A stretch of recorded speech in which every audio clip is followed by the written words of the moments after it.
Bonjour à tous. Ici Elsa de Ludipsy et Quentin de Ludosocial. Salut, salut!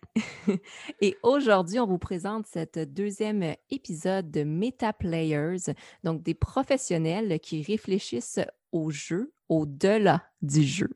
Donc, pour ce deuxième épisode, on va vous présenter, on va analyser et présenter les formes d'adaptation du jeu de cartes Loup-garou. Donc, un jeu à identité cachée, un jeu aussi un peu de déduction et un jeu qui fait vivre toutes sortes d'émotions.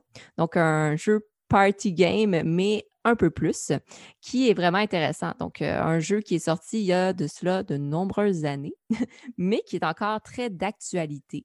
Donc, c'est sûr qu'en ce moment, dans le contexte de confinement, ben, on joue un peu plus avec des versions digitales ou adaptées, mais c'est un jeu qui passe à travers le temps et qui est toujours d'actualité, peu importe le groupe d'âge et peu importe le nombre de joueurs. Donc, on vous présente le jeu Loup-garou. Mmh.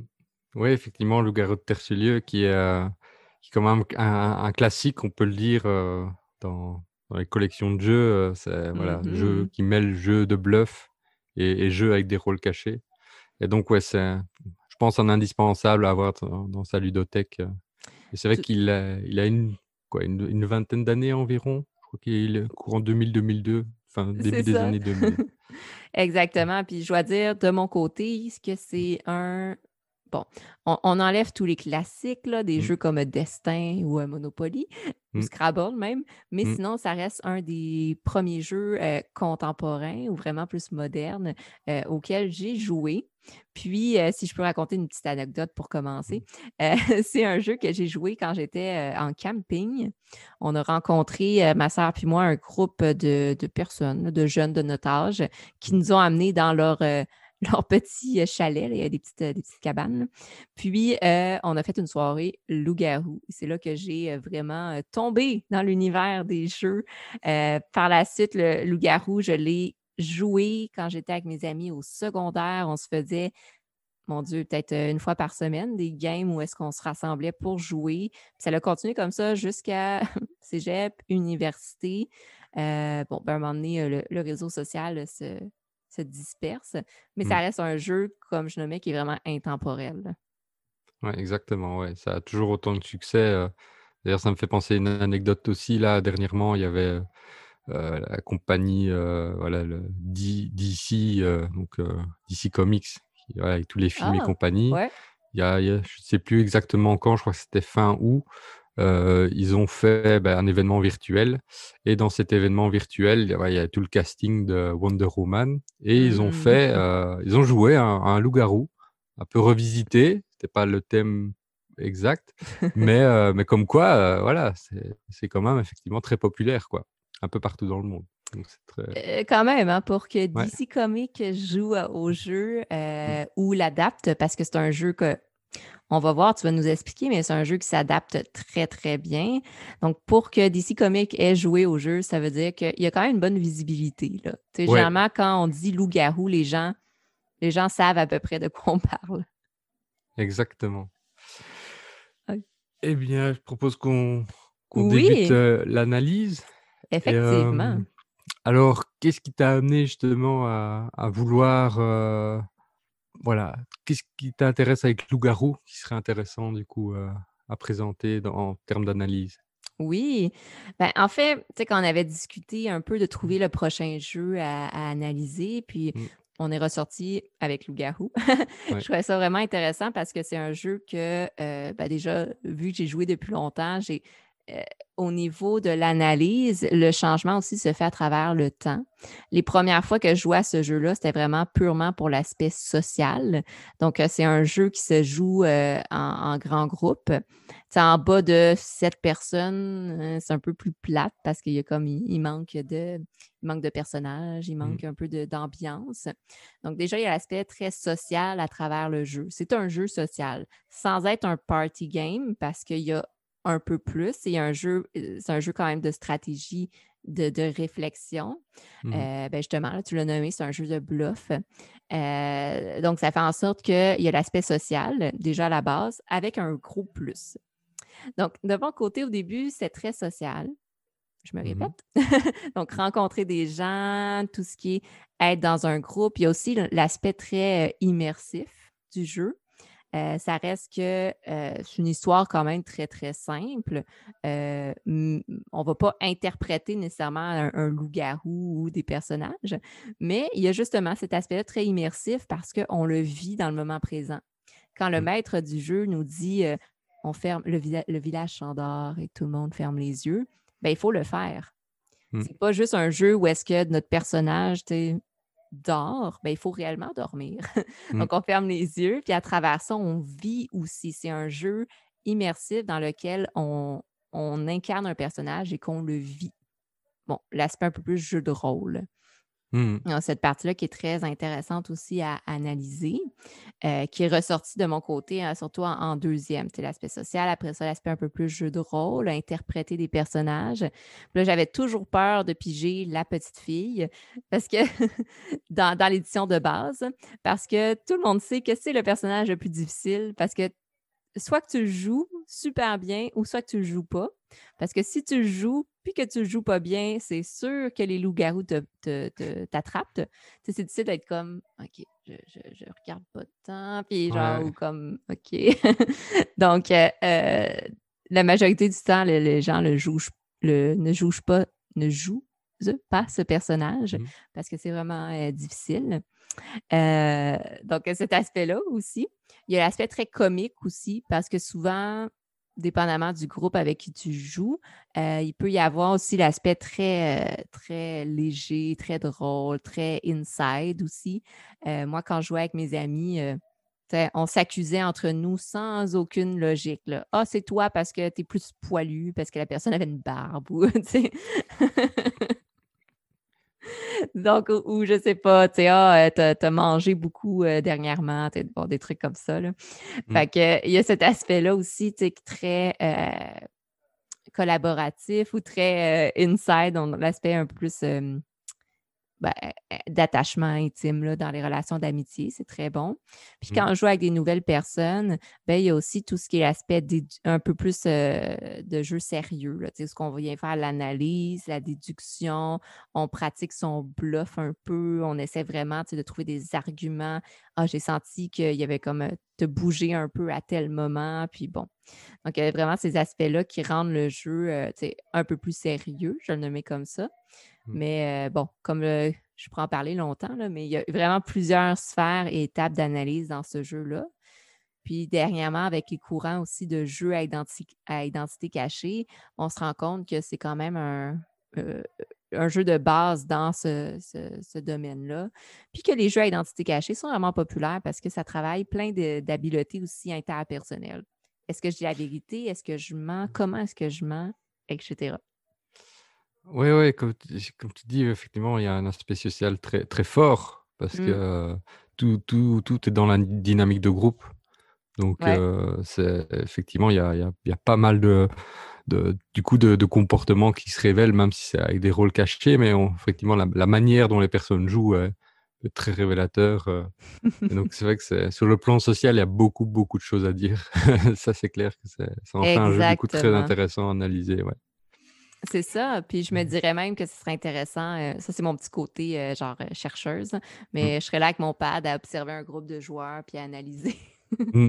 Ah oui, oui, là, effectivement. Bah, en plus, de manière générale, dans les catégories, voilà, sociales au sens large, dans l'apprentissage, à l'université et autres, c'est vrai qu'il y a ce côté jeu de rôle, enfin, qui veut dire la mise en pratique, où on Mmh. illustre un cas par le jeu de rôle, et Mmh. donc il y a un peu de ça aussi, en fait, cet outil d'analyse, qui est déjà, en fait, utilisé, quoi. Il y a le Exactement. ressenti des personnes qui jouent et puis les personnes externes qui analysent. Ah Donc ça fait un ah! peu aussi penser à ça, quoi. J'ai l'impression que tu vas nous en parler, ça se peut-tu? Ah, peut-être. Peut-être. Hem Et du coup, en tant qu'observatrice, justement, si tu es avec ton pad, quel ressenti, quelles émotions tu penses les personnes auraient, en jouant au loup-garou? Oui, eh mon Dieu, c'est une très bonne question. Je pense que c'est un jeu qui fait vivre toutes sortes d'émotions. Heu, tout d'abord, ça dépend, comme je nommais un peu, je présentais un peu 2 formes d'analyse. Il y a quand on Mmh. joue avec nos amis. C'est des gens qu'on a déjà confiance, qu'il y a généralement, on joue surtout pour le fun, pour le plaisir. Puis quand on joue avec peut-être des groupes de personnes moins qu'on connaît moins, mais qu'on est vraiment comme pour le jeu, l'aspect stratégique, Mmh. déduction, observation. Donc, quand on joue avec des amis, ce que j'ai observé, c'est qu'on a tendance à être beaucoup plus dans l'aspect, comme je le mets là, party game. Là. Tu sais, qu'est-ce qui ressort le plus? Qu'est-ce que je pourrais observer? C'est souvent, c'est le petit moment où est-ce que euh, le côté réel, des petits conflits ressortent, mais sous forme ludique. Tu sais, on va piquer un peu l'autre personne. Ah ouais, mais tu Mmh. sais, dernièrement, tu as fait telle chose. Ou ah ouais, mais la dernière fois, tu m'as dit telle chose. Donc, c'est pour ça, je pense que c'est le loup-garou. Puis j'ai vu que. Donc, on a tendance à utiliser l'humour pour faire ressortir un petit peu des conflits qui se passent dans le groupe social. Ça, c'est une chose que j'ai observée. Sinon aussi, c'est un moment pour sortir les inside. Donc, justement, à tel moment, tu avais, je sais pas moi, dans la dernière partie, là, c'était toi le loup-garou, puis tu l'as caché, fait que là, c'est toi. Donc, on ressort des insides de d'autres parties ou des insides à l'extérieur même du jeu. Puis parfois, c'est un moment aussi où est-ce qu'on va renforcer certaines dynamiques sociales dans les groupes d'amis. Donc, c'est là qu'on peut soutenir certaines personnes. Tu sais, notamment, il y a dans la version de base, là, il y a le vote pour être le maire, je pense, du Mmh. village, si je ne me trompe pas. Bien, ça, c'est un beau moment aussi pour voir, oh, OK, est-ce que tout le monde dans le groupe social sont au même niveau ou est-ce qu'il y a un leader naturel dans le groupe? Le leader naturel, évidemment, c'est celui qui va toujours être le maire ou c'est celui que tout le monde va voter pour lui ou elle. Donc, il y a comme des éléments qui ressortent à travers le jeu, surtout un jeu comme ça, où est-ce qu'il y a différentes hiérarchies possibles. Puis, des fois, c'est représentatif de dans la vraie vie, c'est quoi un peu la dynamique du groupe. Bon, c'est sûr qu'en tant que joueuse, tu n'as peut-être pas tout observé ça, ou tu ne veux pas tout observer ça. Mais en tant que quelqu'un extérieur qui observerait, c'est super intéressant comme jeu pour voir les dynamiques interpersonnelles.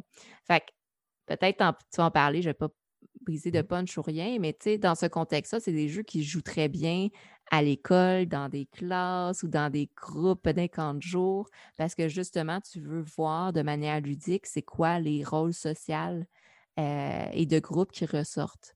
Fait Mmh. que c'est très présent dans ce genre de jeu, notamment aussi les jeux de rôle, mais dans les jeux à identité cachée. Dans les groupes peut-être un peu plus de gens qu'on ne connaît pas, ou est-ce que, ben, tout d'abord, ce qui ressort, ça peut être un peu de gêne. Donc, avant même d'entrer dans le jeu, il y a toujours la petite partie qui est adaptation sociale. Donc, c'est comme, OK, tu sais, déjà, quand on rentre dans un groupe puis qu'on va jouer à un jeu d'identité cachée, il y a une petite méfiance qui se crée. Tu sais, on observe les autres joueurs puis on essaie de les analyser un peu. Ah, lui, là, lui, il a de l'air à pas mal parler. OK, Mmh. celle-là est plus tranquille. Fait que, tu sais, si elle parle beaucoup, c'est peut-être louche, là. Ah, telle personne, je vois que c'est un leader naturel. Lui, il va avoir tendance à vouloir manipuler puis à, tu sais, à dire, à prendre le lead, là. Donc, tu sais, déjà, sur la base, on observe une posture un peu plus d'analyse pour certaines personnes. Et après ça, en plein dans le jeu, ben à la base, il y a bien sûr toute une petite méfiance puis une observation. Il y a un peu plus de temps porté à l'analyse que quand on joue entre amis puis qu'on connaît déjà un peu la personnalité des gens aussi. Donc, cet aspect-là. Il y a l'aspect, bien sûr, de s'adapter. C'est ça qui est génial, là, s'adapter au groupe.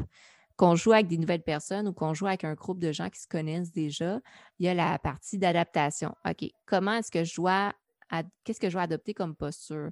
Est-ce que j'essaie de m'inclure? Est-ce que j'essaie de suivre le leader? Est-ce que je m'oppose? Est-ce que j'essaie de prendre le lead? Etc. Et bien sûr, dépendamment du personnage, parce que tout change avec ton personnage. Si tu es un villageois, tu ne fais pas grand-chose. C'est dommage, là, c'est le personnage qu'on ne veut pas avoir. Euh, Quand il y en a. Mais tu sais, quand tu es dans une posture, exemple, du loup-garou ou même le chasseur ou le loup blanc ou etc., tu sais, des rôles un peu plus importants dans l'histoire, ben déjà, ça te donne un certain pouvoir et c'est de voir qu'est-ce que tu fais avec ce pouvoir. Est-ce que tu décides de prendre tout à fait la charge sur tes épaules, la responsabilité, puis de vraiment aller à fond, de prendre le lead, ou est-ce que tu te mets plus d'un côté observateur? Ça permet de vraiment travailler l'effet de bluff, l'effet stratégique aussi. Ça permet de faire travailler des fois la collaboration, autant entre les villageois, autant qu'entre les loups-garous aussi. Ça m'est déjà arrivé, peut-être que toi aussi, mais tu sais, de voir des conflits de loups-garous où est-ce qu'à un moment donné, le maître du jeu doit faire comme OK, là, wow, vous décidez là, ou c'est moi qui décide, là. Donc, un moment donné, il y a comme la prise de décision puis de la collaboration qui est nécessaire aussi. Euh, donc, oui, il y a plein de choses à analyser, à observer d'un regard externe. Honnêtement, c'est vraiment le fun, là. C'est quasiment aussi le fun que de jouer. Ouais, ouais, c'est sûr qu'il y a beaucoup de choses, bah, du fait simplement déjà qu'il y a tellement de personnes qui participent.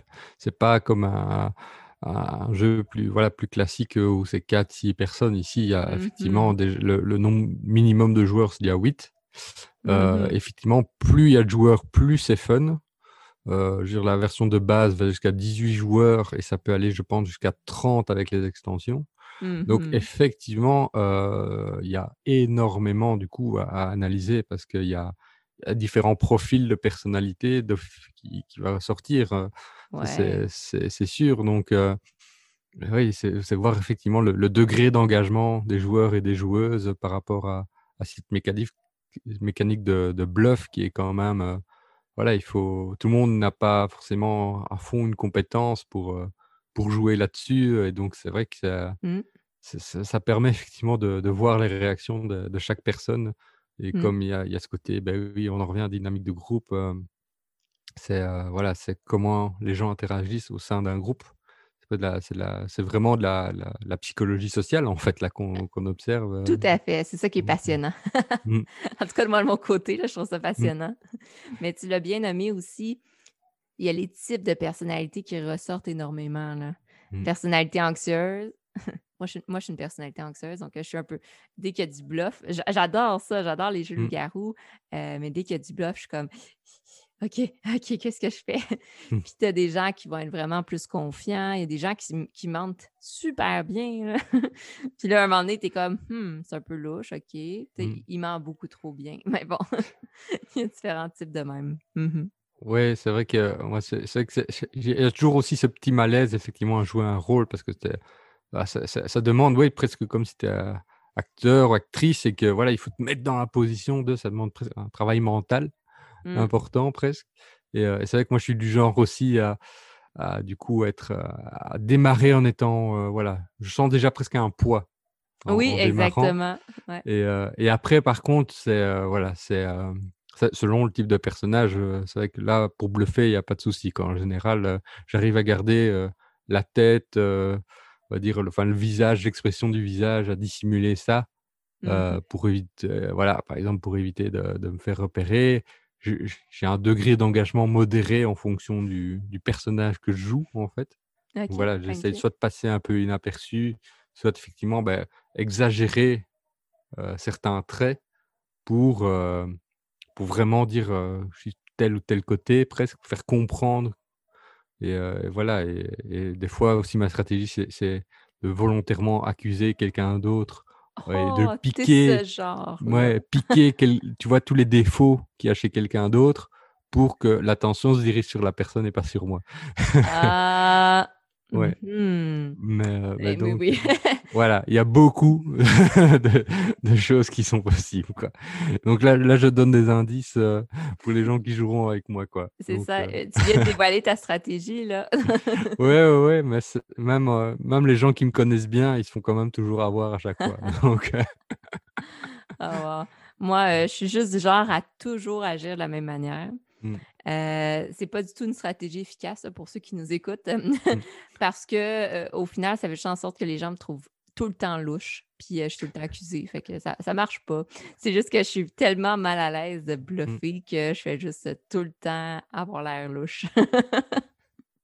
Donc, ça ne fonctionne pas. Mais c'est ouais, ça. Mais je pense que ta stratégie est beaucoup plus efficace. ouais.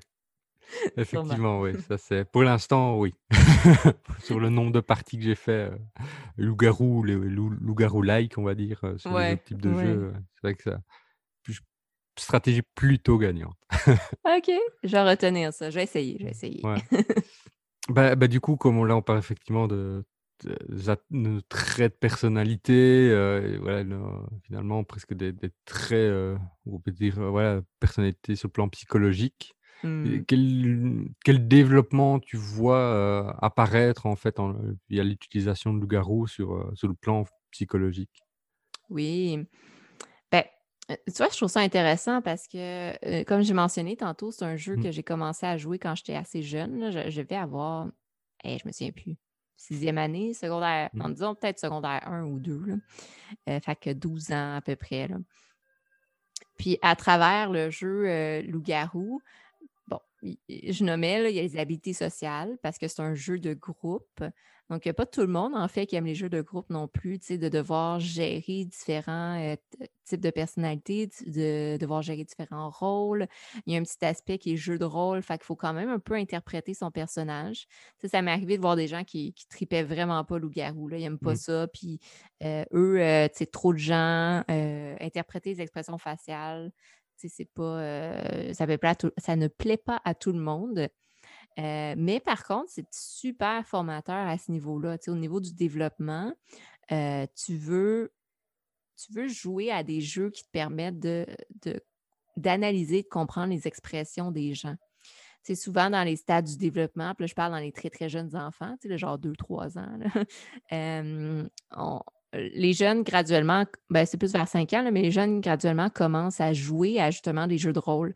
Tu sais, je joue le papa, je joue la maman, puis ou je sais pas, là, j'ai un petit toutou cheval, puis je Mmh. joue, la dresseuse de cheval, et cetera. Puis justement, la personnification, puis de vivre, puis d'interpréter un personnage, puis d'être capable de jouer. C'est l'aspect très théâtral. C'est une habileté qui est très importante à développer. Pas parce que plus tard, il faut bluffer puis il faut jouer, mais parce que ça permet de développer l'empathie, tu sais, se mettre à la place des autres, ça permet de développer la compréhension des autres, ça permet de développer son range d'émotions. Tu sais, on Mmh. vit des émotions qu'on va peut-être pas vivre dans la vie de tous les jours, là. C'est rare dans la vie de tous les jours que j'ai peur de me faire tuer par un loup-garou, tu sais, Mmh. par exemple. Mais dans le jeu loup-garou, à un moment donné, on vit la peur. On vit la peur d'être choisi comme victime. Que Ouais. généralement, je l'espère, c'est pas une peur qu'on vit quotidiennement dans la vraie vie. Mais tu sais, ça permet de le vivre, de comprendre, de vivre des émotions nouvelles, de comprendre des émotions nouvelles. Donc, dans l'aspect émotionnel, il y a ça. Tu sais, le stress aussi de ne pas se faire découvrir quand on joue la petite fille, là. Tu sais, dans la vraie vie de tous les jours, c'est rare, de mon côté, hein, c'est rare que je vis ce stress-là de comme oh, oh, faut pas qu'on m'observe pendant que j'espionne des gens. Tu sais. Mmh. C'est rare que j'espionne des gens dans la vraie vie. Chacun ses activités. Mais tout ça pour dire que vraiment l'aspect théâtral d'interpréter un personnage, c'est quelque chose qui est super important, peu importe l'âge. Mais Loup-garou fait en sorte que c'est un jeu qu'on peut vraiment suggérer chez les très, très jeunes enfants, parce que c'est des habiletés qu'on veut développer. Je mets l'aspect collaboratif, travail d'équipe, tout ça. Mais au-delà de ça, il y a aussi, comme je nommais tout à l'heure, l'aspect de décrypter un peu les expressions faciales. Parce qu'un peu comme dans le poker ou tous les jeux comme ça de déduction, d'observation, ben, il y a des traits faciaux qui disent certains signes. Euh, Ça paraît des fois quand on est stressé, ça paraît quand on est confiant, ça paraît quand on ment. Puis ça, ben, on veut aussi travailler ça. Puis, c'est pas c'est présent dans tous les jeux de société, par exemple, mais c'est pas mis de l'avant dans tous les jeux. Tu sais, il y a des jeux compétitifs, on peut le voir de comme je vois qu'il est en train de réfléchir à une stratégie, est-ce qu'il veut me faire un coup bas? Mais tu sais, on fait juste, on l'observe puis on l'enregistre pas. Mmh. Tandis que dans des jeux sociaux à identité cachée comme Loup-garou, ben, c'est mis en premier plan. Tu sais, on veut vraiment là, tu sais, observer. Puis quand on a les yeux fermés puis que c'est la nuit, ben, on fait pas juste rien faire puis dire des conneries, parce que ça arrive souvent. On veut aussi porter attention aux différents sens. Qu'est-ce que je ressens? Qu'est-ce que j'entends? Ah, j'ai senti comme un courant d'air. Ah, j'ai senti que quand le maître de jeu se déplaçait, il s'est arrêté un peu trop longtemps sur mon voisin, genre. Ou ah, tu sais. Donc, on fait attention aussi dans le jeu à différents sens. Donc, ça fait développer aussi les aptitudes de, tu sais, porter attention justement à l'ouïe, au visuel, au toucher, là, peut-être un peu moins, là, mais Mmh. donc, il y a différents aspects comme ça qui sont, super intéressants, tu sais, d'un point de vue psychologique, en plus de tous les aspects cognitifs. Donc, je me répète un peu, mais tu sais, l'analyse, la déduction, l'aspect stratégique, est-ce que je mens, est-ce que je mens pas, la prise de décision, l'adaptation sociale, est-ce que je m'allie avec le leader, est-ce que je me confronte au leader, qu'est-ce qui va faire en sorte que je vais survivre le plus longtemps. Fait que l'aspect jeu de survie aussi qui est super intéressant, puis souvent qui est moins présent dans la vie de tous les jours, mais qu'on peut Mmh. vivre à travers ça. Fait que c'est des bonnes habitudes à avoir que parfois on peut mettre en place dans la vie de tous les jours, parfois c'est pas nécessaire, mais dans tous les cas, c'est ce qu'on appelle une expérience expérientielle. Mmh. Donc, on vit le jeu. Puis c'est ça qui est très intéressant dans les jeux de style identité cachée, de style déduction comme loup-garou.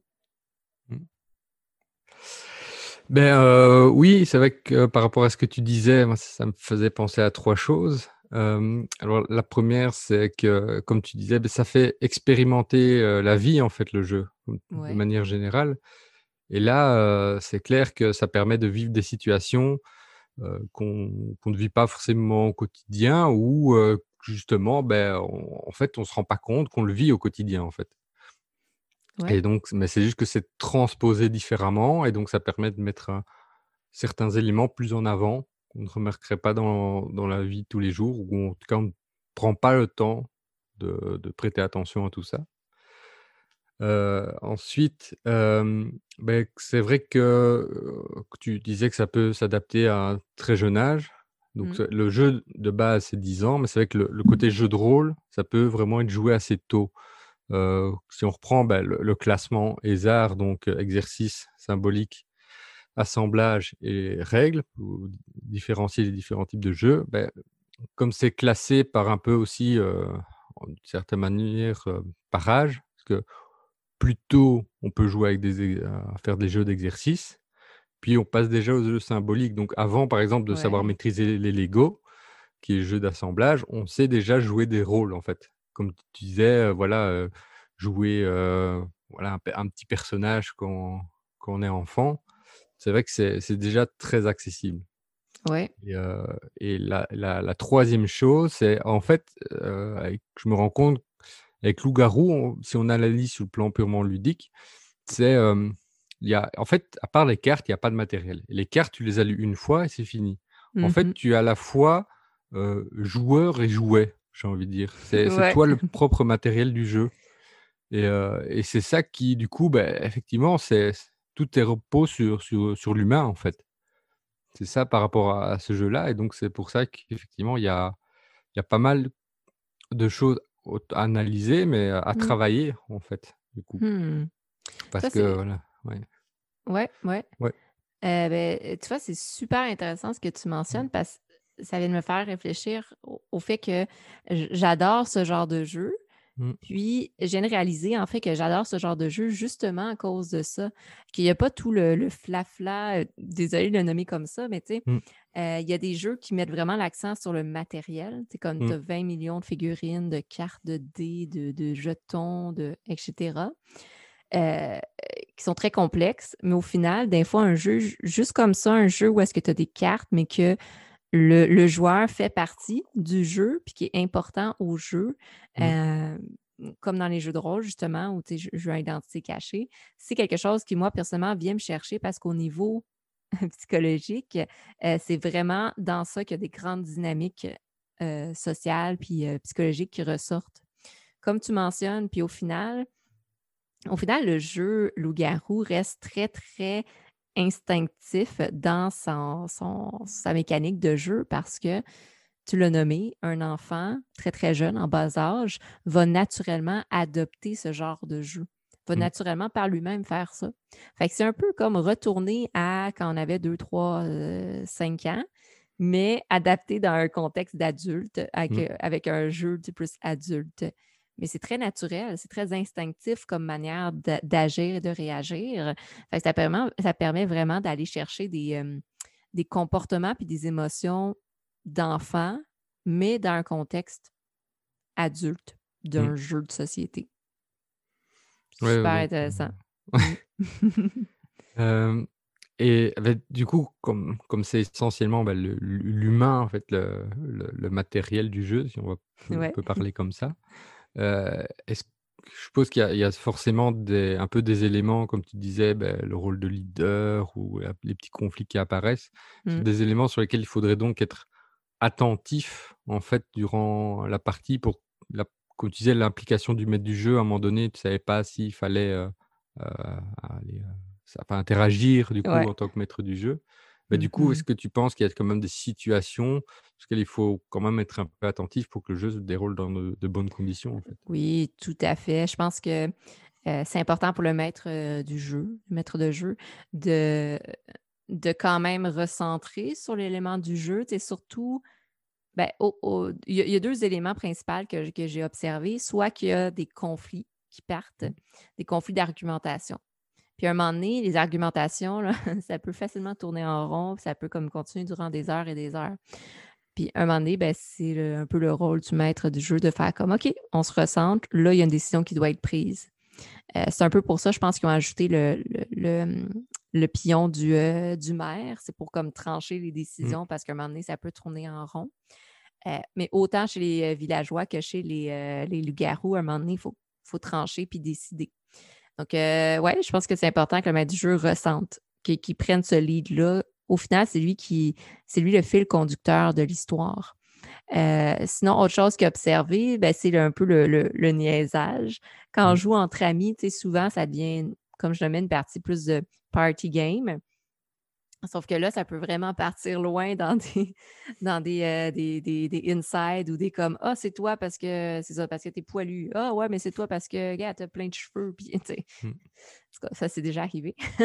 Mais à un moment donné, c'est comme OK, OK, que c'est bien beau, là, comme, mais là, on retourne dans le contexte que ça reste quand même un jeu puis une histoire immersive. Faut pas comme sortir trop de l'univers. Sinon, on n'est plus dans le jeu, on n'est plus en train de jouer. Là, on est rendu Mmh. dans autre chose. Mmh. Fait que cet aspect-là. Puis, je rajoute un petit quelque chose, mais je pense que pour, bien animer le jeu, c'est intéressant, tu vas parler un peu de l'animation, mais vraiment pour être, vraiment pour avoir une bonne expérience de jeu avec les jeux à identité cachée comme Loup-garou, c'est important quand même que le maître du jeu ait un côté très créatif. Tu sais, si on fait juste suivre la trame de base, ça peut facilement devenir redondant. C'est OK, les loups-garous se réveillent. OK, le village s'endort. OK, qui est-ce que vous tuez? OK, bon, etc. Mmh. Donc, de rajouter vraiment du contenu puis de créer un monde immersif. Moi, les meilleures parties que j'ai jouées, c'est quand, ben, personnellement, j'adorais ça être la maître du jeu parce que j'ai un côté très créatif puis j'aime ça, Mmh. le petit aspect théâtral. Mais sinon, les meilleures parties que personnellement j'ai jouées, c'est quand le maître du jeu vraiment rajoutait des éléments, là. Donc, c'est une soirée tranquille. Certains villageois s'endorment, d'autres, font certaines activités nocturnes et tandis que le village s'endort, certains bruits se font entendre dans la forêt. Donc, bref, puis là, tu sais, on rajoute des éléments, puis on rajoute vraiment le petit, plus autour qui fait en sorte que tu es pas juste là les yeux fermés à attendre. Tu es là, puis tu écoutes l'histoire, puis tu es comme: «Mmh, qu'est-ce qui va se passer?» Il y a un suspense. Heu donc c'est ça, bref, pour ajouter. Donc il y a cet élément-là qui rend les choses vraiment intéressantes, mais d'avoir un fil conducteur pour pas que ça se transforme en argumentation puis en gestion de conflit, puis pas pour pas que ça aille trop loin non plus dans le fun, le niaisage, puis qu'on perd le sens du jeu.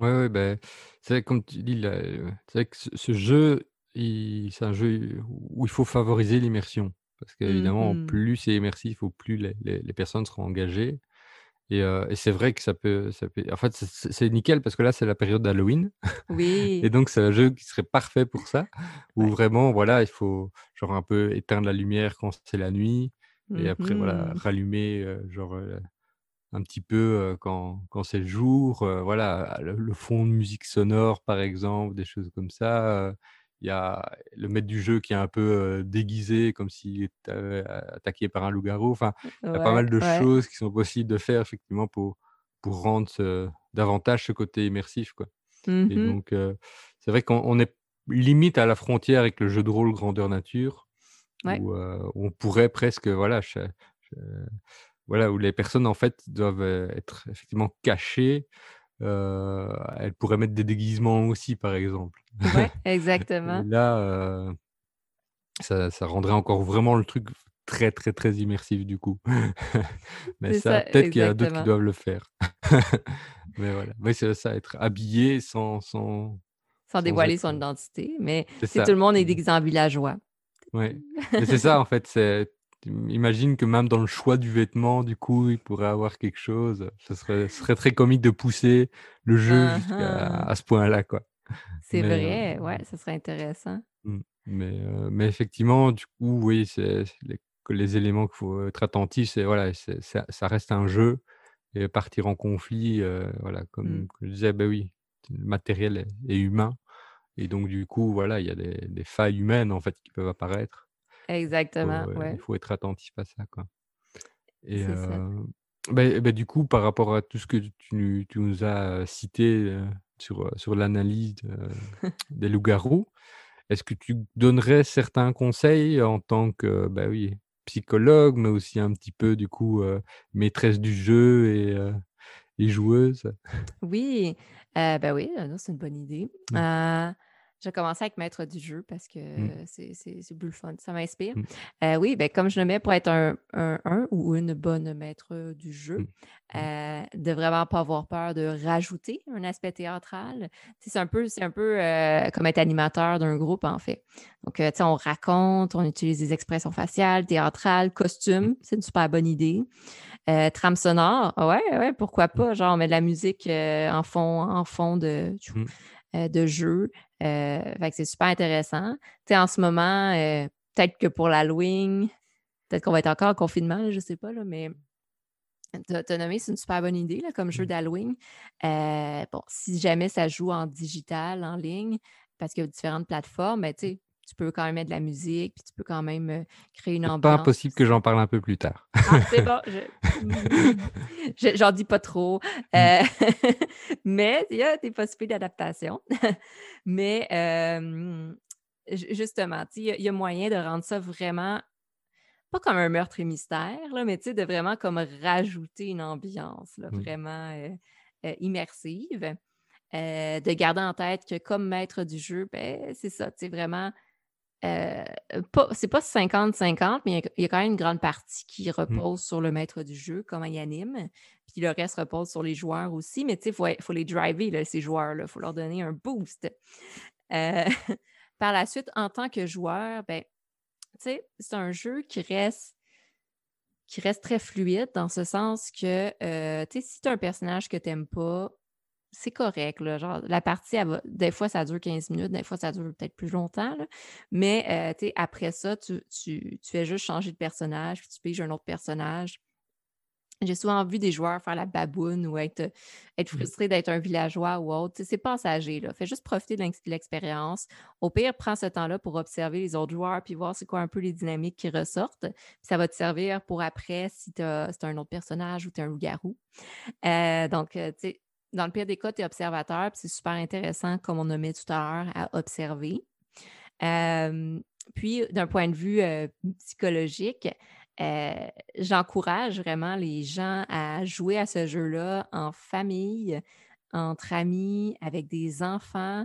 Tu sais, on le nommait en fait, les enfants sont genre super bons à jouer à ça. Mmh. Ils sont super bons parce que c'est naturel. Tu sais, le jeu de rôle, le côté Mmh. théâtral, il ressort. Puis si c'est pas naturel, ben, c'est des genres de jeux qui vont être super bons à jouer avec des jeunes qui ont des difficultés sociales ou qui ont des difficultés à s'affirmer. Donc, tout Mmh. ce qui est l'affirmation de soi, ben, c'est encore mieux dans des jeux où est-ce qu'on a un personnage parce que ça nous protège. Tu sais, c'est pas moi qui m'affirme, c'est mon personnage qui s'affirme. Puis des fois, là, on travaille des habiletés qui peuvent être ensuite mis en place dans la vraie vie de tous les jours, puis c'est super. Fait que je recommande ce jeu-là chez les enseignants, surtout, tu sais, avec, l'Halloween qui approche, là, ça peut être une super belle activité, récompense. Mmh. Ouais, ouais, ça c'est bah, oui, c'est parfait, hein, Mmh. comme jeu en classe parce que c'est adapté à un grand nombre, Ouais, surtout avec les extensions donc il y a voilà, chaque élève pourrait facilement avoir un rôle et c'est exactement. un des rares jeux du coup où, on peut appliquer, vraiment à toute une classe. Donc Exactement. c'est vraiment très très intéressant de prendre un peu de temps effectivement comme ça une fois, Mmh. et c'est voilà évidemment ça faut avoir un peu de temps devant soi. Une Oui, partie, c'est ça peut ça. être 1 heure ou 2 selon aussi le nombre de participants donc Exactement, c'est voilà, ça. Puis, c'est mais qu'est-ce qui est intéressant, c'est que, tu sais, il y a pas tout le monde qui est obligé de jouer. Tu sais, il y en a peut-être qui vont vouloir juste observer. Il y en mmh, a peut-être aussi qui vont vouloir animer avec l'animatrice.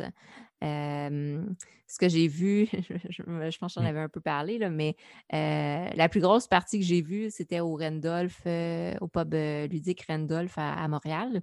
J'avais participé à une partie, je pense qu'on était à peu près une cinquantaine de personnes. C'était sur 3 tables différentes. Puis ils avaient adapté le jeu comme pour faire 3 villages. mmh. Puis tu sais, il y avait un animateur central, mais tu sais, c'est possible d'avoir des sous-animateurs de chaque village aussi. Donc, tu sais, ça peut s'adapter aussi en classe comme ça. Comme ça, il y a des joueurs qui jouent des sous-animateurs. Fait que ça leur donne un Mmh. petit rôle et ça les met de l'avant. Tu sais, souvent, on choisit des jeunes qui sont un peu plus tranquilles ou qui ont moins leur espace pour s'exprimer. On les met de l'avant. Ça aide à leur confiance en eux.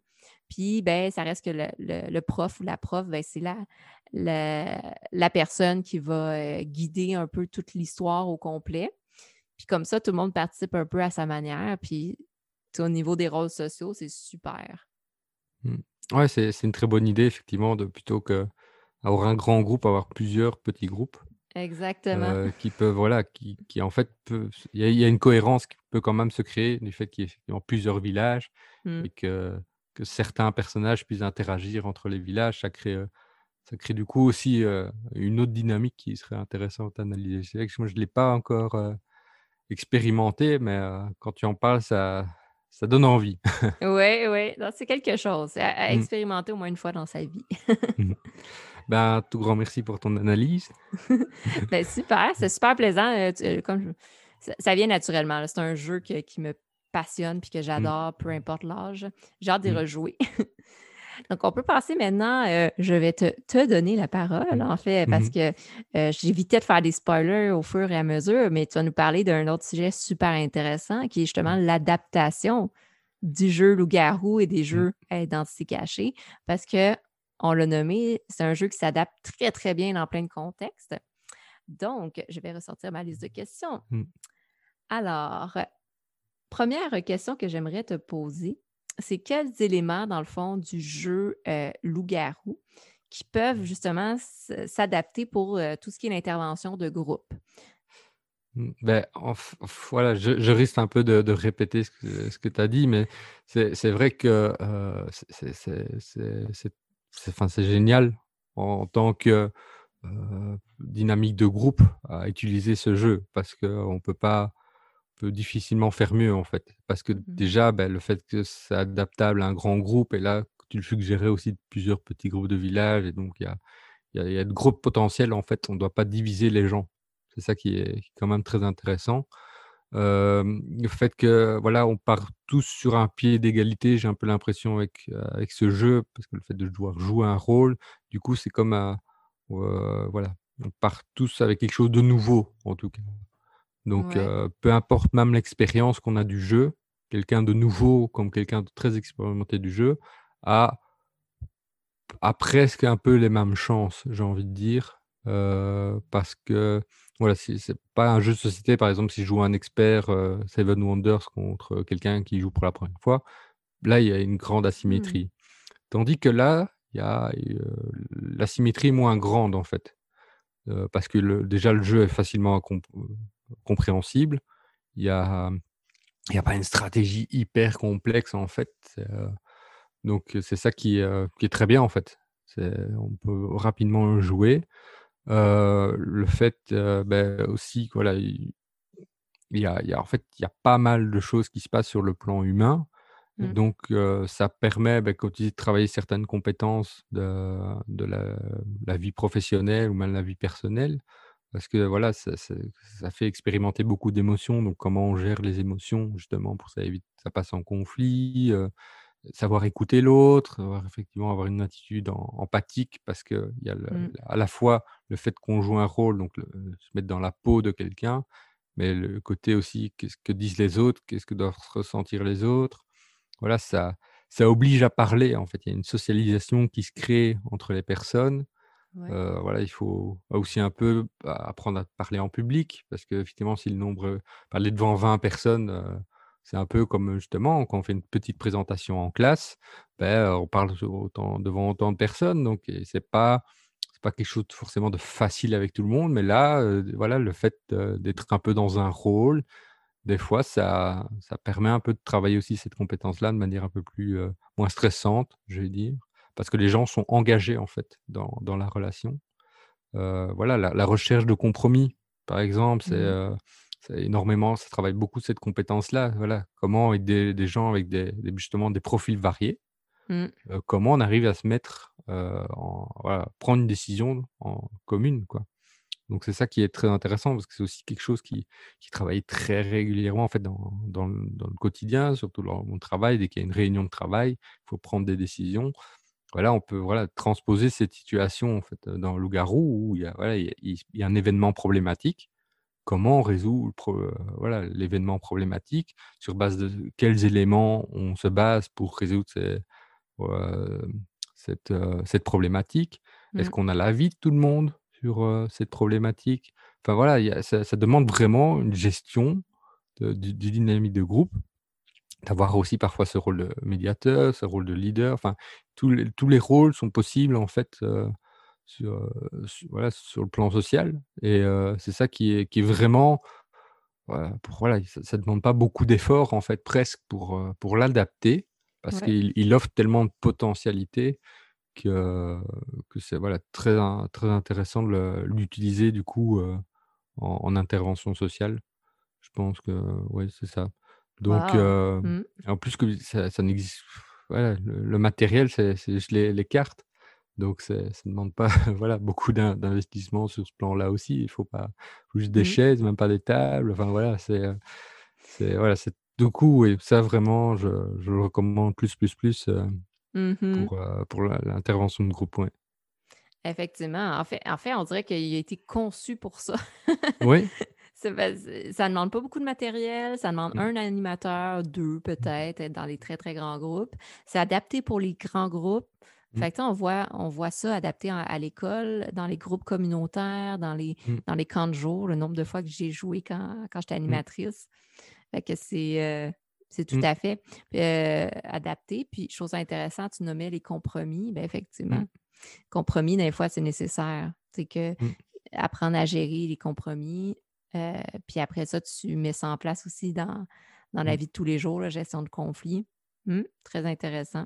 Et je dirais même que, à partir si on ne connaît pas évidemment les gens du groupe, on peut distribuer les rôles un peu aléatoirement. Par contre, si on les connaît bien et qu'on voit: «Ah, cette personne, elle prend rarement la parole en public», Mmh. heu ou alors, prend peu voilà, a tendance un peu à s'effacer, tiens, je vais peut-être lui donner un rôle où justement elle devrait un peu plus se mettre en avant. Donc on peut déjà Ah! un peu plus choisir, voilà, ces choses-là, travailler chez une personne quand on voit certains déficits de compétences. On va dire: «Tiens, allez, cette fois-ci», parce que voilà, il faut quand même qu'il y ait un peu de bienveillance au sein du groupe évidemment, Mmh. mais de dire: «Tiens, allez, cette fois-ci, c'est toi qui tiens, ce rôle-là», quoi et c'est vrai qu'on peut jouer, de nombreuses fois, en fait. C'est ça qui est intéressant. On peut Ouais. commencer on connaît pas le groupe, on distribue les rôles aléatoirement et voilà, après, X temps, on en refait un et là, maintenant qu'on connaît les gens, qu'il y a déjà un peu une dynamique de groupe, effectivement, de refaire le jeu et de voir s'il y a eu une évolution, en fait, Mmh. par exemple, entre le 1 la première fois où les gens ne se connaissaient pas et la seconde fois où les gens se connaissent bien, par exemple, aussi. Mmh. OK. Ah, c'est vraiment intéressant. Effectivement, Mmh. c'est toutes des petites choses que j'avais pas nécessairement pensées, mais Mmh. effectivement, tu sais, chez les joueurs, qui sont un peu moins, sociaux, ou tu sais, Mmh. ou en fait que le maître du jeu peut littéralement choisir à qui il donne les cartes. Puis je me rappelle que je l'ai souvent fait aussi. Mmh. C'est une personne, ça fait 3 fois qu'elle est juste villageoise, la malchance, Mmh. ben, tu sais, OK, à un moment donné, tu lui donnes une carte, bah, Mmh. un peu plus, avec un peu plus de prestige, Mmh. ou de voyons, un peu plus d'action. Mmh. Ou justement, tu sais, ah, cette personne-là, je sais que, tu sais, elle est nouvelle dans le groupe, fait que je vais lui donner un personnage qui va lui permettre de s'inclure un peu plus. Je vais lui Mmh. donner un personnage important, tu sais, qui rassemble les gens. Donc, ouais, Mmh. super, j'avais même pas Mmh. pensé. OK, c'est intéressant. Mmh. Puis, bon, tu parles que justement, ça s'adapte dans différentes formes d'intervention. Mmh. Euh, Selon toi, comment est-ce que la mécanique même du jeu peut s'adapter? On en a un petit peu parlé, mais Mmh. tu sais, ça reste que c'est une mécanique très, très simple. Euh, Comment est-ce qu'elle pourrait être modulable? Effectivement, jouer un rôle, c'est accessible à un très bas âge Hmm. et donc on peut voilà, je dis en termes d'intervention individuelle, c'est un peu difficile effectivement du coup de jouer un rôle, soit ou alors vraiment ça arrive parfois, moi, il faut que la personne, heu, enfin l'intervenant utilise soi-même un rôle. Hmm. Donc faut tr voilà et que l'autre personne aussi pour un peu créer ce côté, dynamique situationnelle, on va dire ça, hem, pour, voilà, voir par exemple comment, l'autre perçoit une autre personne en fait. Voilà, Mhm. c'est par exemple, il y a un conflit entre 2 personnes, moi je vais mettre dans dans le rôle, comment je vais expliquer ça pour que les gens comprennent bien? Donc il y a une personne A qui n'aime pas la personne B et la personne Ouais. B n'aime pas la personne A. Il y a toujours des conflits. Du coup, si je rencontre par exemple la personne, A, on va dire, Hmm. je vais lui demander de se mettre dans le rôle de la personne B et moi dans le rôle par exemple de la personne A. Comme ça, je vois un peu, la dynamique et inversement, par exemple aussi. Pour voir aussi quel type d'échange il y a. Donc, c'est voilà, c'est plus rare parce qu'évidemment, il faut que la personne accepte et c'est Hmm. pas toujours facile de le faire. Donc, c'est pas le jeu évidemment que je vais recommander enfin ou là, en tout cas en tant que mécanique, c'est pas le plus recommandé, ça c'est sûr. Après, il y a le côté juste jeu de rôle, heu, qui est utilisé, comme je disais en classe pour justement, interpréter une situation et pour pouvoir discuter de cette situation. Donc il y a d'office, ça suppose qu'il y ait des observateurs, des observatrices Hmm. pour justement voir comment, les personnes ont réagi par rapport à une situation, donnée. Donc voilà, en individuel, c'est pas celui que je recommanderais, ça c'est sûr. Mais la Effectivement. mécanique jeu de rôle permet beaucoup de choses. Oui, je suis en accord avec toi. Puis en t'écoutant, ça m'a fait réfléchir Mmh. que euh, je l'avais déjà utilisé une fois Mmh. pour faire de l'intervention individuelle, mais c'est après avoir fait le Mmh. jeu de groupe. Mmh. Tu sais, juste individuel, c'est difficile, là. Même Mmh. l'histoire, tu sais, comme mets-toi dans la place d'un loup-garou. Qu'est-ce Mmh. que le loup-garou ferait? Bon, c'est un peu plus Mmh. hors contexte. Mais une fois que tu as joué au jeu en groupe, là, tu peux faire l'intervention individuelle, faire comme, OK, comment tu t'es senti que les gens t'accusent? Mmh. Comment tu t'es senti quand tu as voulu être mère puis que les gens t'ont pas choisi, puis qu'ils ont choisi quelqu'un d'autre? Comment tu t'es senti que les loups-garous te tuent en premier? Bon, Mmh. etc. Donc, tu sais, Ouais, ouais. ça peut être vraiment travailler les habiletés sociales, la peur du rejet, l'anxiété, tu sais, des choses Mmh. comme ça. Fait que, ouais, en t'entendant parler, ça m'a fait Mmh. penser, puis effectivement. Hein. Mais, voilà et après pour toutes les situations un peu plus en groupe, en fait, il suffit de changer la thématique Mmh. et changer un peu les rôles. Donc c'est justement, c'est pas très compliqué, voilà, il peut avoir on peut dire que c'est, voilà, justement, une réunion de travail classique. Mais sauf que voilà, d'habitude le chef, beh, lui, il aura pas le rôle de chef cette fois-ci, il aura juste le rôle du stagiaire, par exemple, et voilà l'employé, X, beh, pourra être, le chef. Enfin, voilà, on aura, le rôle secrétaire qui voilà, Mmh. c'est une autre personne. Enfin, on on peut résoudre des situations conflictuelles en changeant les rôles, par exemple. C'est, Ouais. des rôles des personnes. Comme ça, chacun interprète sa vision qu'il a de l'autre. Mmh. Et voilà, donc du coup, ça demande quand même une bonne gestion d'animation parce qu'il faut être très attentif à ce qui se passe. Il faut bien encadrer, dire les gens, voilà, vous pouvez genre un peu aller dans la caricature, un peu grossir les traits, mais sans non plus aller dans la moquerie, en fait.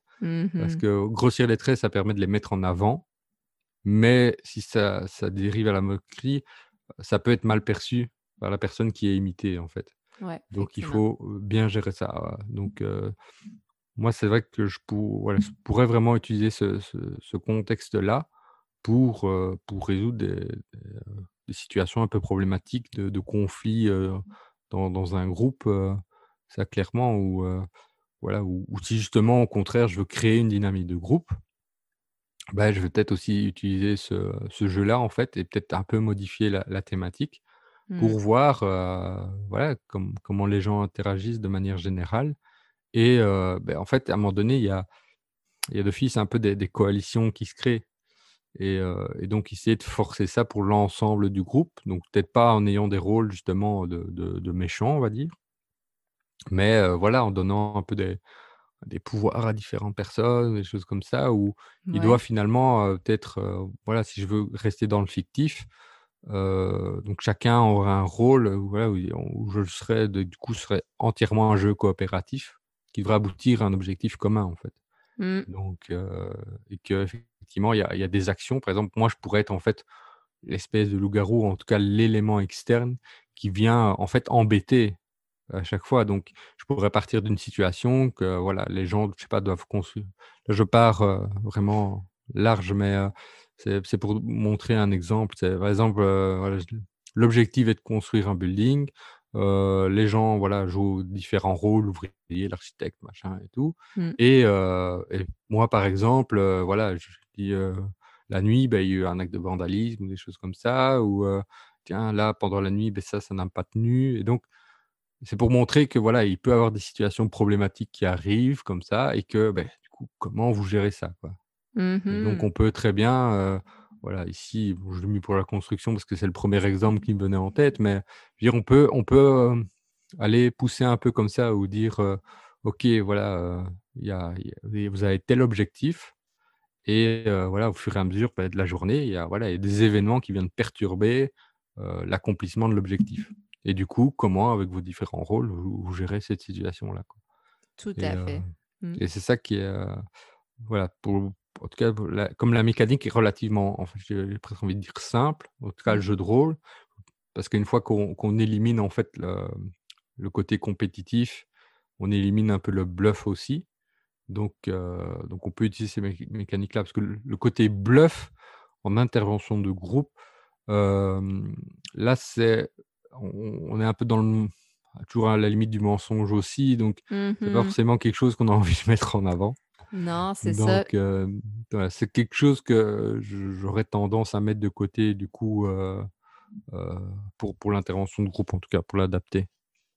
Ouais, je suis d'accord avec toi. Pas, faudrait pas que ça vienne des membres de l'équipe parce que là, il y Mmh, aurait comme une ambiance mmh, de méfiance. Mais ça peut venir du rôle de l'animateur de volontairement mettre des embûches, puis de mmh, volontairement dire OK, ben finalement, le dirigeant décide de modifier le projet à la dernière minute. Qu'est-ce que vous faites?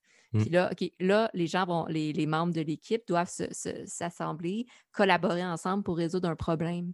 Fait que mmh, ça marche bien, mais si ça vient d'un des membres de l'équipe, mmh. c'est Ouais, c'est ça, ouais. mauvais. Ouais, Oui, c'est intéressant. Ah ça oui. fait simplement travailler, par exemple, justement la prévision des risques, en fait. Comment Mhm. tu dis: «Tiens, bah, la situation, si elle est pas trop fictive, qu'elle correspond un peu au réel, bah, tu sais qu'il va y avoir des événements problématiques sans savoir forcément lesquels» Mm. et on pourrait très bien se dire: «Ah beh, OK, ben, on va anticiper qu'il va y avoir des événements et du coup, on va prendre une décision qui va nous protéger de l'événement», par exemple. C'est Est-ce ça. que les gens, font ça? Ça pourrait être intéressant de le remarquer Mm. s'ils anticipent ou pas du tout, en fait. Ils gèrent, dans la rapidité. Donc c'est ça qui est intéressant de voir, en fait, comment effectivement les gens sont et comment aussi les gens travaillent de manière générale. Oui, C'est ça intéressant. t'adapte, voir les capacités d'adaptation comme tu Mmh, mentionnes. Mais c'est super intéressant parce que tout ça, c'est des choses qu'on voit en psychologie, industrielle et organisationnelle, mmh, donc psychologie du travail. mmh, Mais ouais, ou tu sais, là, je parle tu as nommé le contexte de travail, mais tu sais, ça peut être en d'autres contextes aussi plus sociaux ou mmh. à l'école, là. Mmh. Oui, c'est ça, j'ai pensé travail parce que c'est ce qui m'est venu en tête le Mmh. plus rapidement possible, là, directement. Mais sinon, c'est vrai que oui, ça date très bien. À l'école, on en a parlé, parce que voilà, c'est une classe, comment travailler une classe, c'est quand même des gens qui il faut se dire qui vont, pour la majorité, traîner ensemble pendant des années. Et Ouais. donc voilà, c'est important qu'il y ait une dynamique de groupe, je pense, au sein d'une classe, parce que je pense que ça participe aussi de manière générale à la motivation des élèves. Au mieux tu te sens dans un groupe, mais déjà on lutte un peu d'une certaine manière contre le harcèlement scolaire aussi en jouant ça, si on l'adapte bien. Mmh. Il y a moyen de jouer ce type de situation où par exemple, bah, les personnes, harcelées seraient, harceleurs dans dans le jeu de rôle et inversement et comme ça, ben, on serait dans l'empathie, du coup aussi, ben, tiens, voilà, là, on me donne la permission de manière encadrée, voilà, Oui, c'est de ça. changer les rôles. Mais voilà, on pourrait très bien l'envisager. Ce serait vraiment pas, voilà, ça doit pas être un outil mis entre les mains de n'importe qui parce que ça demande vraiment de la gestion. Mmh. Mais je trouverais intéressant effectivement de ce côté rôle, de l'appliquer à des situations encore problématiques qui se trouvent en Tout école à fait, tout et à fait. heu et parce que, voilà, autant pour éviter enfin pour contrecarrer le négatif, mais aussi pour apporter du positif. Parce que voilà, on peut s'attaquer au harcèlement scolaire, mais on peut, comme je disais, comme c'est des gens qui vont se côtoyer pendant des années, il y a c'est important d'avoir une dynamique de groupe parce que, quand on sent faire partie d'un groupe, l'élève aura plus envie de venir à l'école déjà, donc ça permet Mmh. un peu d'éviter trop d'abstention. Ça permet aussi, d'avoir un degré de solidarité entre les personnes, de dire: «Ah tiens, moi j'ai dû rater un cours parce que j'étais malade, bon OK, je te Mmh. passe les notes», des choses comme ça ou voilà, où il y a une dynamique de groupe qui se crée, qui fait que, il y a du soutien naturel qui va aussi se créer entre les personnes Mmh. et je pense qu'en tant qu'expérience positive de classe, c'est très, très intéressant de travailler cet aspect-là. Je pense que c'est quand même moi quelque chose que je n'ai jamais vu travailler en tout cas.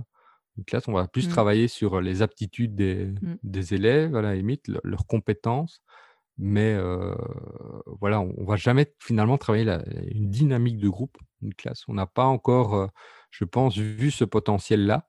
C'est-à-dire que, voilà, c'est parce que voilà, les élèves sont cotés un par un, je veux dire de manière individuelle, Mmh. mais et je pense c'est ça qu'on ne valorise pas en fait l'action du groupe et c'est ça qui est dommage c'est difficile du coup ça leur paraît contradictoire de dire: «Tiens, on valorise, la solidarité et le côté groupe», alors que derrière ça, vous serez jugé individuellement.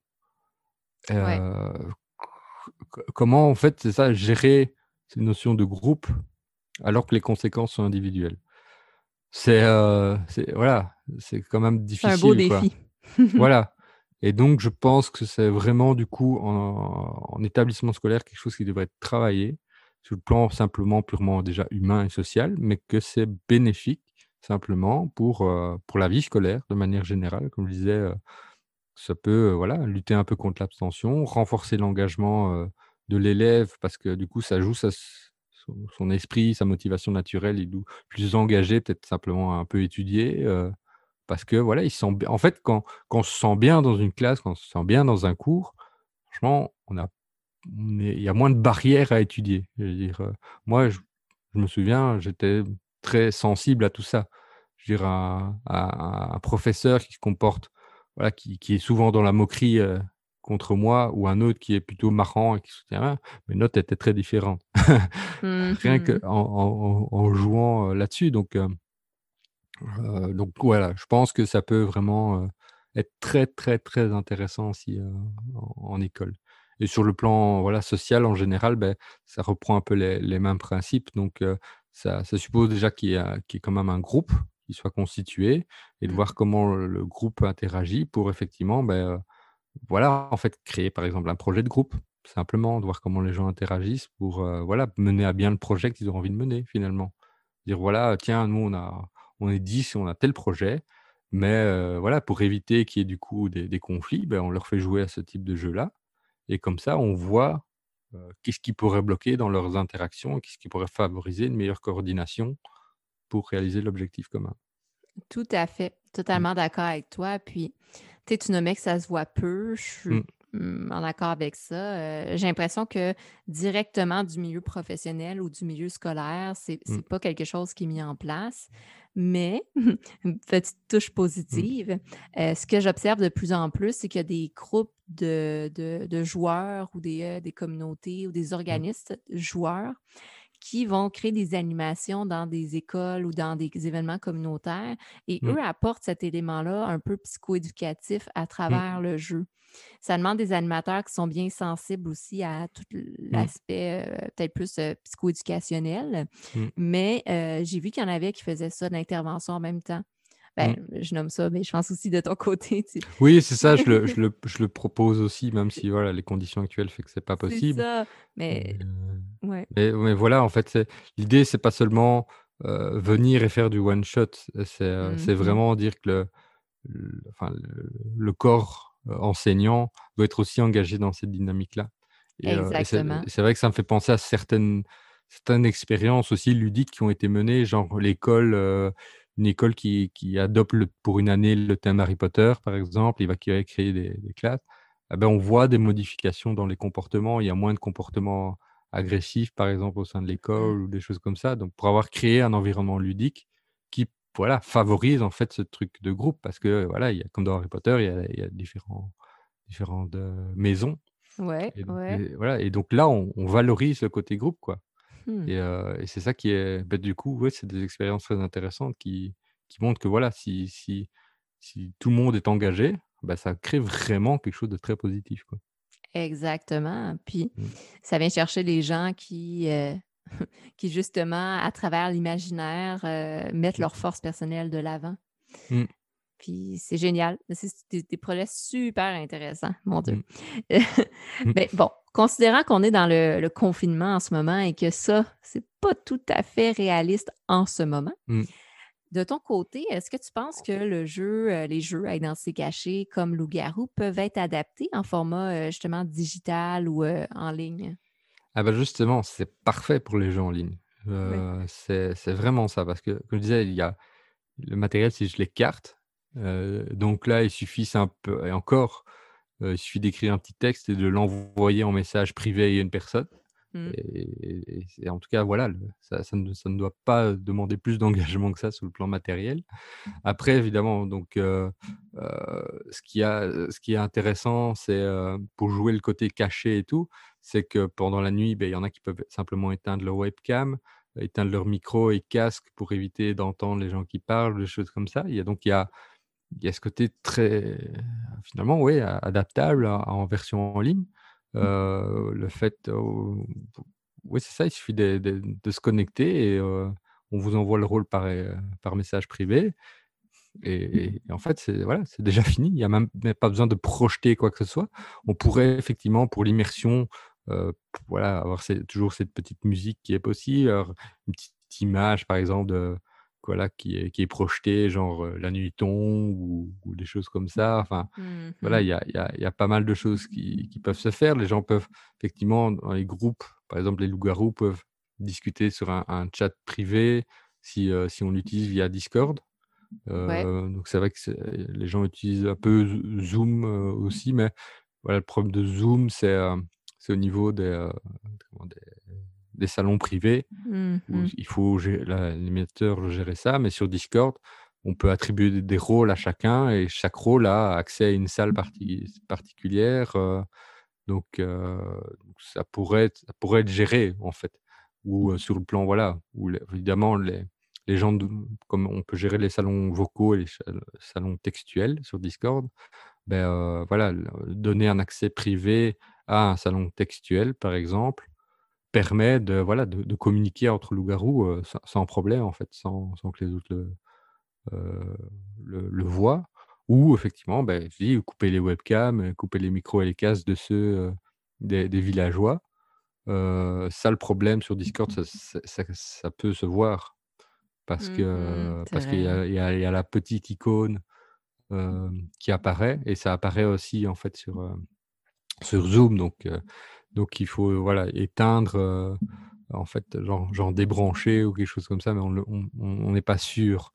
Donc ça, voilà, avoir juste des salons privés comme ça, Mmh. textuels, ça permet de discuter, en fait, entre personnes sans que les gens voient, quoi. Donc ça, voilà, ça OK. prend du coup un peu plus de temps peut-être parce qu'il faut taper.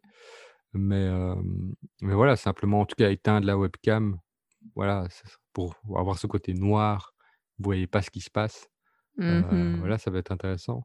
Donc oui, vraiment, ça peut être c'est très facilement adaptable en version en ligne. Je me disais, ben voilà, pour Halloween, c'est parfait parce que si vous Oui. devez passer un peu les soirées chez vous, ben voilà, là, je pourrais, par exemple, mettre, un habit ou n'importe quoi, un fond sonore, et Mmh. jouer un peu là-dessus et voilà, faire une soirée loup-garou Halloween, chez soi, ce serait totalement faisable.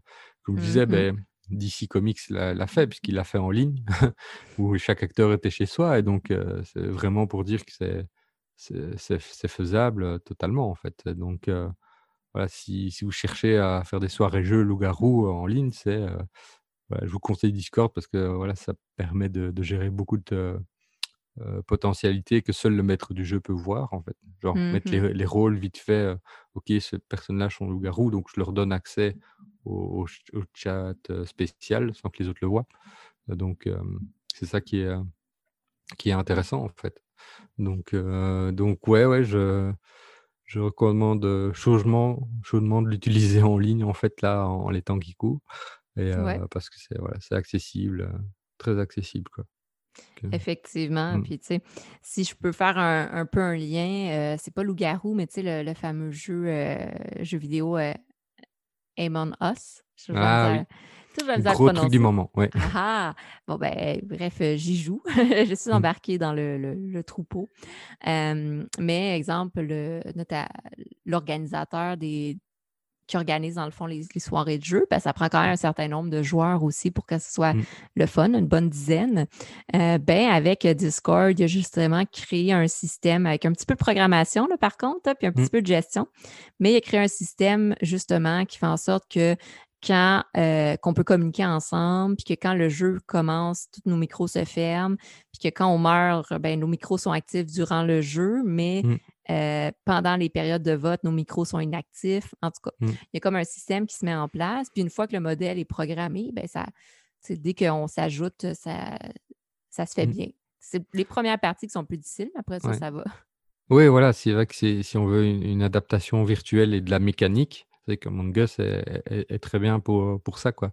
Aussi, on a chacun notre rôle, on doit tous participer à un objectif commun et puis il y a Mhm. toujours un traître qui se glisse, derrière, il faut le trouver donc un Ouais, très chouette jeu qui fait vraiment le buzz aussi en ce moment. On voit beaucoup d'images apparaître un peu à droite à gauche avec Among Us ouais. ouais, on pourrait le conseiller aussi. Si vous voulez une Ouais, expérience encore plus virtuelle. c'est Heu, ça. On est dans le summum du virtuel, dans le mmh, style jeu vidéo un peu plus, ouais, mais voilà. effectivement. Parce que ça suppose de la voir, quoi, en fait, Oui, c'est voilà ça. et donc c'est juste que loup-garou, ben, voilà, une personne a le jeu, c'est bon. Exactement.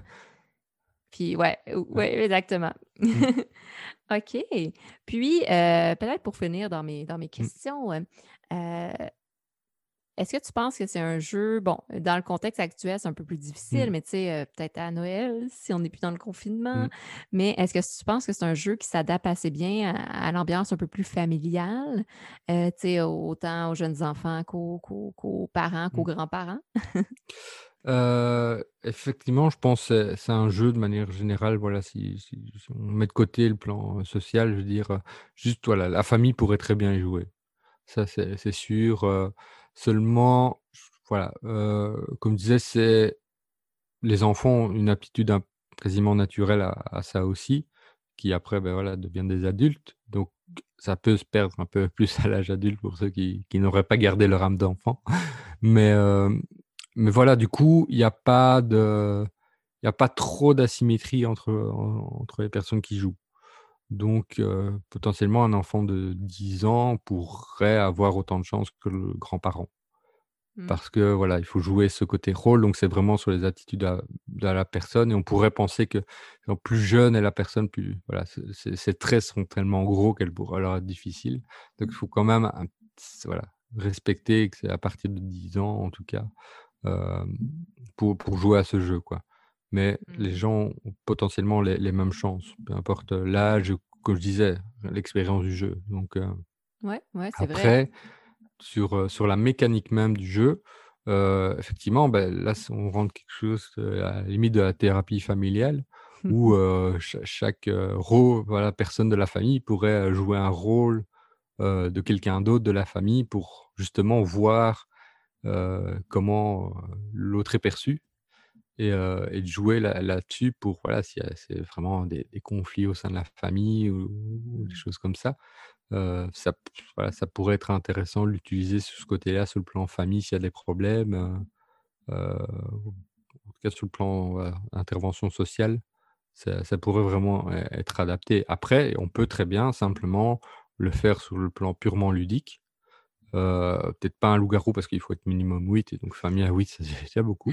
Ouais. Mais, mais voilà, un plus petit jeu, où il faudrait moins de joueurs ou une autre adaptation du coup, où, on voit simplement comment la famille interagit, de manière générale, quoi. Donc si on voilà, on crée, un une autre forme de jeu, où on reste quand même plus dans le ludique, on peut très bien observer, pas mal de comportements, qui arrivent, quoi. Donc, Mmh. simplement, même en limite, au sein du enfin, même si on invite une famille, on peut voir déjà le couple, comment il interagit, si c'est vraiment justement l'homme qui prend toujours la place de leader et que la femme ne peut jamais parler, par exemple. Voilà, là, ça on verrait déjà quelque chose, Mmh mh. de problématique qui serait observé. Donc, c'est ça qu'on peut voir aussi, en fait, simplement, si on fait, jouer oui, une différence homme-femme, en fait, au moment où les personnes jouent, dire: «Tiens», justement aussi par rapport à des ados, par rapport à des enfants, hein. C'est ça qui est intéressant, ça, Ouais. peu importe l'âge. Est-ce qu'il y Mmh. a des différences qui s'opèrent, à ce niveau-là? Est-ce que c'est toujours un garçon qui va prendre la place de leader? Est-ce que c'est toujours enfin, voilà, c'est, voir les dynamiques. Est-ce que les filles ont tendance à s'effacer ou est-ce que les garçons en fait, là, on parle aussi dans la vie réelle, les les hommes qui ont tendance à très souvent couper la parole aux femmes dans les réunions, pas qu'ailleurs et du coup, est-ce qu'on retrouve cette même dynamique-là? Donc il y aurait pas Mmh. mal de choses à observer justement, voilà, si on veut analyser sous différents angles, donc là, l'angle du genre par exemple, oui, ça peut voir comment la dynamique, opère, et prend à ce niveau-là, quoi. Ouais. Mmh. L'angle du genre, tu as bien nommé, l'angle Mmh. de l'âge aussi. Mmh. Tu sais, est-ce que les adultes ont tendance à faire comme: «Ah, mais tu sais, c'est le petit jeune, tu sais, on l'écoute Mmh. pas tant», ou est-ce qu'ils l'incluent dans le jeu, dans l'ambiance Mmh. de jeu? Même chose quand c'est un groupe d'ados puis qu'il y a des enfants plus jeunes ou un groupe d'ados avec des parents. Fait Mmh. que ouais, c'est très intéressant effectivement toutes ces petites variables-là à observer. Mmh. OK. Fait qu'un jeu qu'on recommande en famille, préparez-vous, prenez le temps de l'apprendre pour Noël. Mmh. Oui, c'est ça. Que ce soit Famille élargie, virtuel. là, Ouais, voilà, ma cousins, famille, cousines et tout ça, voilà. effectivement. Mmh. OK. Ben super, merci, Quentin, d'avoir pris le temps de répondre à ces questions. Puis je pense qu'on a bien, exploré en Mmh. détail, l'analyse et l'adaptation du jeu, Loup-garou et des jeux à identité cachée. Je pense que ce qui serait intéressant pour finaliser un peu la Mmh. présentation, la discussion, c'est peut-être de présenter un peu les autres jeux aussi à identité cachée. Tu sais, on a Mmh. parlé de Loup-garou, qui a différentes versions, Mmh. adaptations. On a parlé un petit peu de Among Us, qui est Mmh. le buzz en ce moment, surtout Ouais. dans les jeux vidéo. Euh, Moi, personnellement, je l'ai amené. Ah! Ta-da-da-da. Et voilà. Tuk tuk tuk, Donc, Secret Hitler. Secret Hitler, parce que bien sûr, on ne voit pas le titre. Et Mmh. voilà, Secret Hitler. Bon, Mmh. ben, Secret Hitler, c'est un jeu que j'ai découvert il y a 2 ans, si je ne me trompe pas. Et mon Dieu, c'est génial, là. Dans Mmh. le style de jeu à identité cachée. Bon, la thématique est un peu particulière, là. Peut-être qu'elle peut certaines personnes vont être réticentes, mais en gros, il y a différentes, identités. Et dans le fond, le principe, c'est qu'on vote pour, instaurer, certaines règles et bien sûr, il y a des gens qui votent pour instaurer des bonnes règles, des bonnes, lois, en fait. Puis il y a des gens qui vont, voter pour instaurer des mauvaises lois et faire gagner, Hitler. Mais le système est vraiment intéressant. Il est un peu plus développé que le système de loup-garou, dans ce sens, c'est qu'il y a un vote, un système de vote qui est mis en place. Il y a un nombre de cartes qui est donné aux joueurs. Et parmi ces cartes-là, parfois, il y a des choix entre des bonnes et des mauvaises lois. Parfois, il n'y a pas de choix, ce qui fait en sorte que, des fois, on est obligé de mettre sur le jeu une mauvaise loi, ce qui nous fait paraître pour un méchant, mais des fois on est méchant, des fois on n'est pas méchant. Bon, il y a comme plein de, de variables à analyser dans le jeu. Puis il y a aussi le système de choix pour le président, puis le vice-président, si je ne me trompe pas, ou le Au chancelier, chancelier, et voilà. Et ça, c'est un système de vote. Donc, les autres joueurs ont le choix d'accepter ou de refuser Mmh. qui va être président et chancelier, ce qui fait en sorte que c'est super intéressant parce qu'il y a comme plein d'étapes avant d'en arriver Mmh. à mettre en place les lois. Et les stratégies ici de bluff sont comme un peu plus développées que dans le jeu Loup-garou.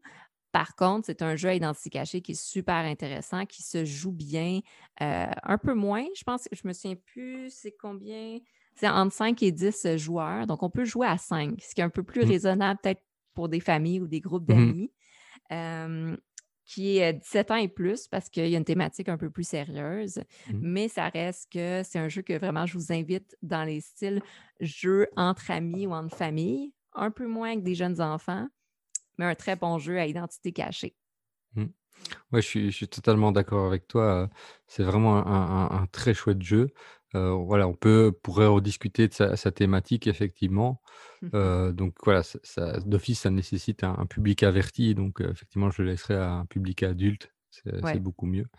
Mais c'est vrai qu'en termes purement ludiques sur sa dynamique de jeu, effectivement, c'est très intéressant, ça apporte beaucoup de nouveautés par rapport au loup-garou, Mmh. puisque comme tu disais, voilà, il y a en fait, limite, on choisit, en partie les rôles, puisque voilà, chacun a le rôle bon ou méchant, je veux dire, mais après qui a finalement voilà, et ce vote systématique qui revient à chaque tour, où tiens, qui va prendre la décision, qui va être, le partenaire en fait de décision. Exactement. Donc ça rajoute quelque chose.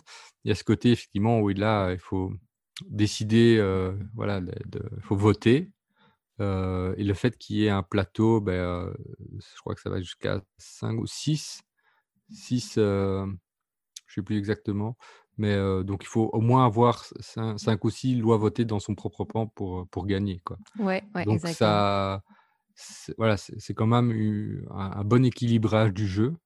Parce Mmh. que voilà, ça me fait penser à un autre jeu, donc je vais juste parler après. Mais voilà, il y a effectivement pas mal de choses sur la dynamique de groupe qui est observable, et c'est aussi voilà, il y a un peu plus de matériel puisqu'il y a le plateau qui est là pour représenter les votes. Mais potentiellement, c'est tout à fait faisable aussi en ligne, en fait. Il suffit d'avoir un petit Geniali interactif où on représente le plateau. Il faut juste déplacer un peu les pions, et tout ça, mais sinon c'est aussi totalement faisable en ligne. Et Mmh. moi, c'est vrai que j'ai pas beaucoup joué, mais voilà, j'ai joué quelques fois. J'ai toujours été dans le camp gagnant. Oh! Et j'ai même gagné en étant une fois Hitler. C'était très chouette. Mais voilà, oui, non, c'est très chouette, sur le plan aussi dynamique, c'était très, très fun à jouer. Mmh. Mais en tout cas, je trouve que c'est un bon équilibrage parce que j'ai joué à un autre jeu qui s'appelle Avalon, où là, Ouais, ouais. aussi à identité cachée, où là, c'est sur la thématique du roi Arthur Mmh. et chevalier à la table ronde.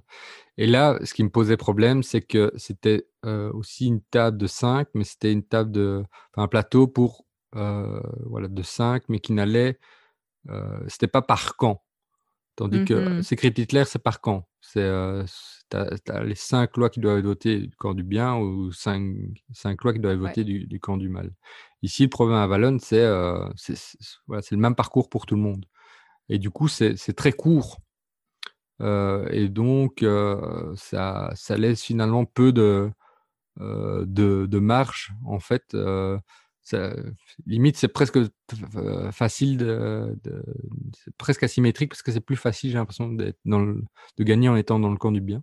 Mhm. Heu, donc parce que, comme, en fait, voilà, au premier tour, par exemple, enfin, comme dans Secret Hitler, on choisit les personnes qui vont nous aider à Ouais. voter et comme, bah, c'est évolutif, c'est d'abord 2 puis 3 puis 4 les personnes qui vont voter, sachant qu'on peut voter déjà pour soi-même.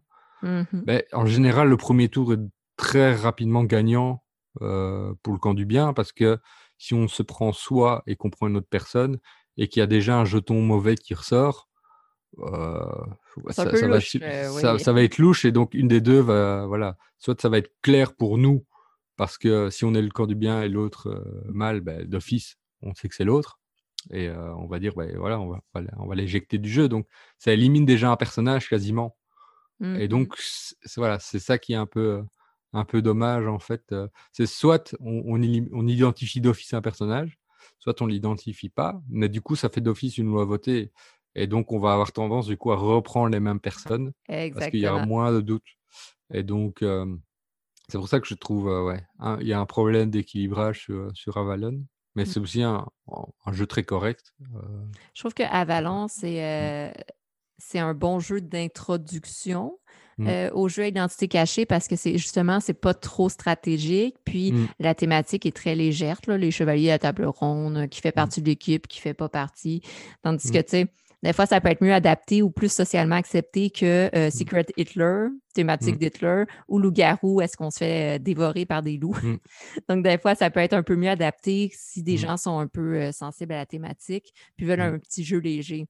mmh, J'ai joué à Avalon peut-être 3 fois, mais oui, justement, vu que je connaissais déjà Loup-garou, je crois qu'il manquait un petit quelque chose, mais mmh. c'est un bon jeu Oui, d'introduction. mmh, Mmh. mais ça me fait penser à un autre jeu qui pour moi est vraiment, en fait, encore plus introduction que ça. C'est, Saboteur, Oui. parce que, on voilà, il y a aussi les rôles cachés. Soit on fait partie soit on est un saboteur, soit on ne l'est pas et donc c'est aussi un peu un rôle caché où effectivement on doit pas beaucoup parler. Il y a de ça, mais c'est pas obligatoire. C'est surtout via le développement, du posage des tuiles qu'on Mmh. va plutôt juger si les gens sont pour ou contre, en fait. Il y Mmh. a un peu moins de négociation et donc là, vraiment, c'est déjà un premier pas dans les jeux de rôle parce que, voilà, on doit tenir un rôle, mais on n'est pas engagé sur le plan verbal, en tout cas. On n'est pas si engagé que Ouais. ça. Ça peut arriver, mais le jeu n'entraîne pas forcément ça.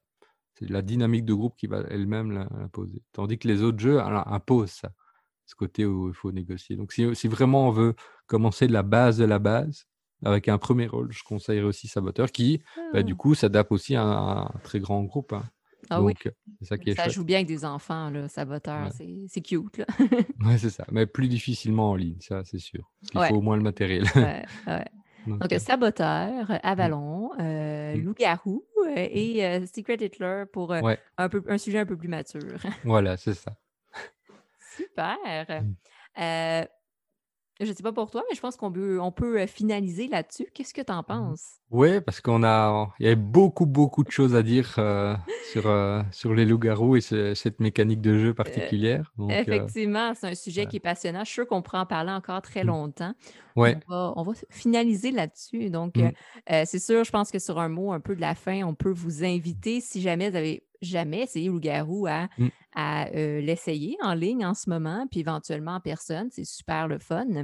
On vous invite à lire sur le sujet, puis à peut-être préparer une campagne de Mmh. loup-garou pour Halloween ou pour Noël. Mmh. Si vous n'êtes pas familier avec les jeux à identité cachée, comme Quentin disait, ben, il y a Saboteur, il y a Avalon, Mmh. éventuellement. Si vous aimez les jeux un peu plus stratégiques à identité cachée, il y a Secret Hitler. Ou il y a le fameux Among Us en ce moment en ligne qui est très populaire. Dans tous les cas, merci de nous avoir regardé et écouté Quentin et moi parler de Metaplayers, donc les professionnels qui réfléchissent au jeu, au-delà du jeu, et on vous parlait de loup-garou et des jeux à identité cachée. Donc, on vous invite à nous suivre sur la page Facebook de Ludo Social Mmh. et sur la page Facebook de Ludipsy également. Donc, on va vous présenter prochainement, on va vous revenir avec un autre sujet d'analyse et d'adaptation de jeux. Donc, merci à tous. Puis, on vous souhaite une bonne journée ou une bonne soirée. Mmh. Bonne soirée jeu. Oui, Salut, amusez-vous salut. bien. Bye bye. Profitez.